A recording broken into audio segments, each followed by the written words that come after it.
Hello guys, welcome to my channel. तो देखिए, ये ना हिंदी का एग्ज़ाम हुआ था जो एलटी का, ये उसका पेपर है। तो आप देखना कि कैसा एग्ज़ाम आया था, कैसे क्वेश्चन आए थे। क्योंकि अगर आप भी कोई हिंदी सब्जेक्ट से तैयारी कर रहा है तो आपको ये बहुत ही ज़्यादा बेनिफिशियल होगा।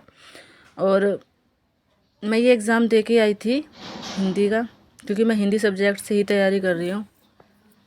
तो जो क्वेश्चन का लेवल था वो ठीक था, ना ही टफ था ना ही इजी था।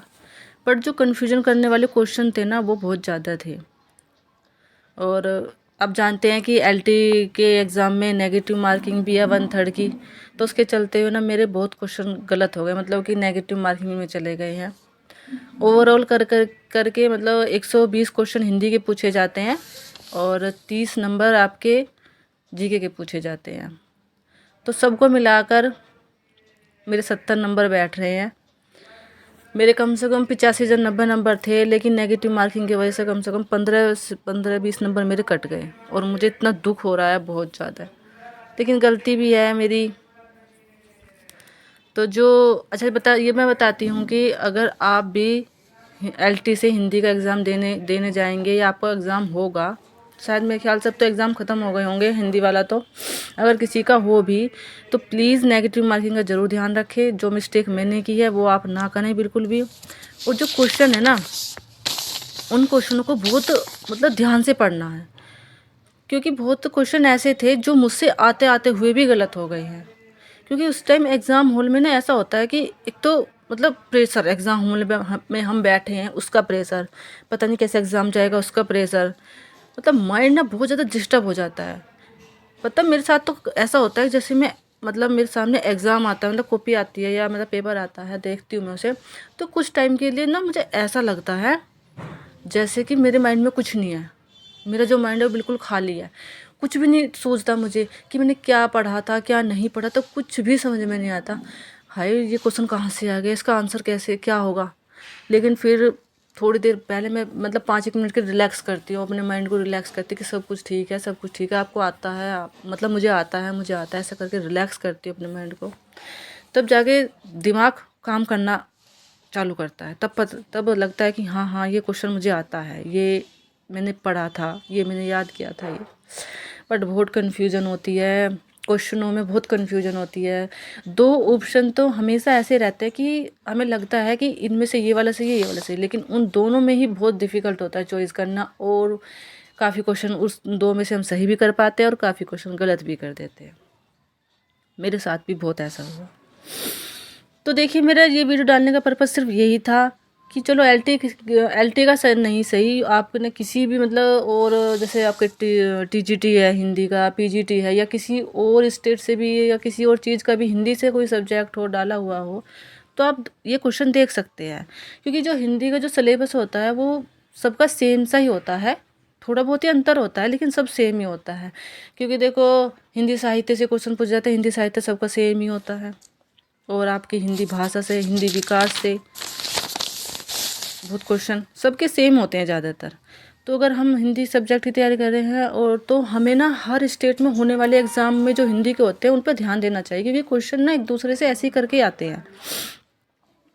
जो पेपर आता है ना, अगर हम ध्यान से करें तो कम से कम 60 से 70% वही क्वेश्चन आते हैं जो पहले एग्जाम में पूछे हुए होते हैं। मतलब हर किसी स्टेट में अलग से एग्जाम में पूछे हुए होते हैं, उनमें से ही 60 से 70% क्वेश्चन आ जाते हैं।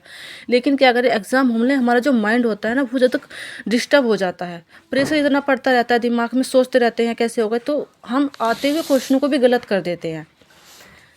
जो लड़ाई होती है ना हमारी, वो लड़ाई होती है हमारी 10 से 15% नंबरों पर। और अगर कोई उन्हीं सही कर देता है तो वो मेरिट लिस्ट में ज़रूर आ जाता है।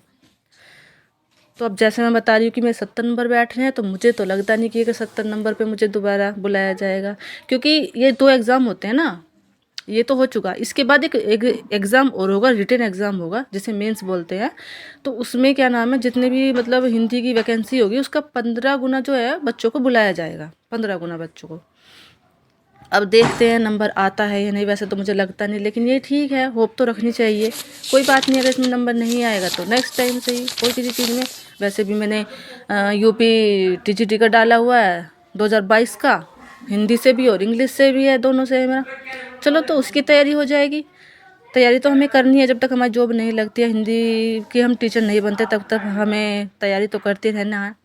लेकिन ये है कि हर स्टेट में आए हुए हिंदी के जो क्वेश्चन होते हैं, अगर हम देख कर जाते हैं तो हमें बहुत ज़्यादा बेनिफिट मिलता है।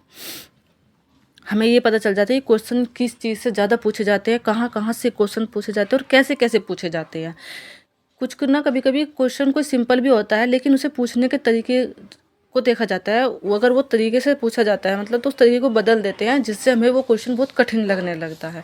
इसमें भी 3-4 क्वेश्चन ऐसे थे जो थे तो आसान, लेकिन उन्हें पूछा इस तरीके से गया था कि हमें वो कठिन लग रहे थे क्वेश्चन, कि ये तो बहुत कठिन है, ये कहाँ से पूछ लिया, लेकिन वो बहुत ईजी था। यही तो है कि हम ध्यान नहीं से क्वेश्चन पढ़ते नहीं है, ध्यान नहीं लगाते हैं, क्योंकि बस क्या बताएं, एग्ज़ाम हॉल में बहुत प्रेशर होता है दिमाग पर। तो मेरे साथ तो हो चुका है जो हुआ, लेकिन अगर किसी का हिंदी का एग्ज़ाम है और वो देने जाएगा तो प्लीज़ प्लीज़ क्वेश्चनों को ध्यान से पढ़े, आराम से पढ़े, क्या पूछना चाह रहा है वो सोचे। और सबसे बड़ी बात, नेगेटिव मार्किंग से ज़रूर बचें। नेगेटिव मार्किंग का मतलब ये नहीं है कि आप अगर मान लीजिए 150 क्वेश्चनों में से आप कुल भाई हमें तो नेगेटिव मार्किंग ज़्यादा कर जाएंगे तो हम 70-80 क्वेश्चन करें, नहीं। कम से कम आपको 120 क्वेश्चन ज़रूर करने हैं। 120 से 125 130 इतने तो करने ही करने हैं, क्योंकि नेगेटिव मार्किंग में हमारे बहुत सारे क्वेश्चन चले जाते हैं, और अगर हम ज़्यादा तक करते हैं सही होंगे तो वो क्वेश्चन उसको कवर कर लेते हैं। तो ये नहीं करना कि आप 180 क्वेश्चन करिए या 90 करिए, नहीं, कम से कम 120 का टारगेट तो लेके चलिए। और जो क्वेश्चन आपको श्योर हैं उन्हें तो आप पहले ही कीजिए, और जिन क्वेश्चन में आपके डाउट है उसे आप बाद में कीजिए। अगर आपको ये वीडियो अच्छे लगे तो प्लीज़ मेरे चैनल को लाइक करें, शेयर करें और चैनल को सब्सक्राइब जरूर करें। अब मैं शॉर्ट वीडियो में एक क्वेश्चन करके हिंदी के डालूंगी जो एल टी ग्रेड में पूछे गए, उससे भी और आपको ज़्यादा आसानी हो जाएगी। Bye guys.